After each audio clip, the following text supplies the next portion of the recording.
So here we have the Nissan Qashqai on a 69 plate. I'm going to start off firstly by showing you around the outside of the car, and then we'll hop in and run through some controls on the inside of it. From the outside, you can see it's a 5-door car with alloy wheels and tinted windows. We're going to start off inside the boot space first of all.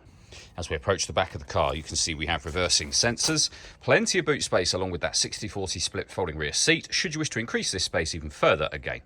Okay, so we're just going to work our way back around to the front of the car, and then we'll hop in, and as I mentioned, we'll run through some of the controls from there. Just briefly before we climb in, I think it's well worth seeing the interior from this exterior point of view. There's plenty to run through on the dashboard, so let's hop in and we'll do that now. Okay, now that we're inside the car, we're going to start with the dials first of all. On the left-hand side, we have the rev counter and coolant temperature gauge. On the right-hand side, the speedometer and fuel gauge. In the sensor, you can see the total miles for the car. They are 56,965. Above that, a digital readout for the speedometer. You can change information that's displayed there using buttons on the steering wheel for various bits of trip computer and fuel economy information. If we back out to the steering wheel, the buttons in question are just here. Around those, we have our stereo controls. On the right-hand side, cruise control, speed limiter, and phone controls.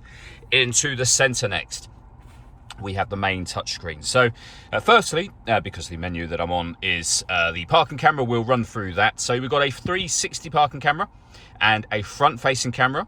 Every push of the camera button gives you a different camera. So front-facing camera and the front passenger side wheel, and then the camera's off. If I put the car into reverse, that will engage the reversing camera and the 360 parking camera. And you will have noticed on here these two options. So this car can parallel park and perpendicular park itself, taking control of the steering for you. If we press the menu button, we are now on the main menu where you can pair your phone, for example. You have an information menu just here, so traffic info. You've got your audio options, of which there are plenty as well. AM, FM and DAB radio, CD player, USB input, Bluetooth audio, auxiliary input, and depending on the phone you have, Apple CarPlay and Android Auto as well. Back out to your main menu, you've got your satellite navigation here also. Below that, we've got dual zone climate control. You can adjust the passenger and driver temperature, fan speed up and down, the direction the air is being distributed in. Air conditioning is off, back on again, or hit auto. The car will now take control of the direction of the air and fan speed to maintain those temperatures for you, and any manual adjustment will override that straight away again.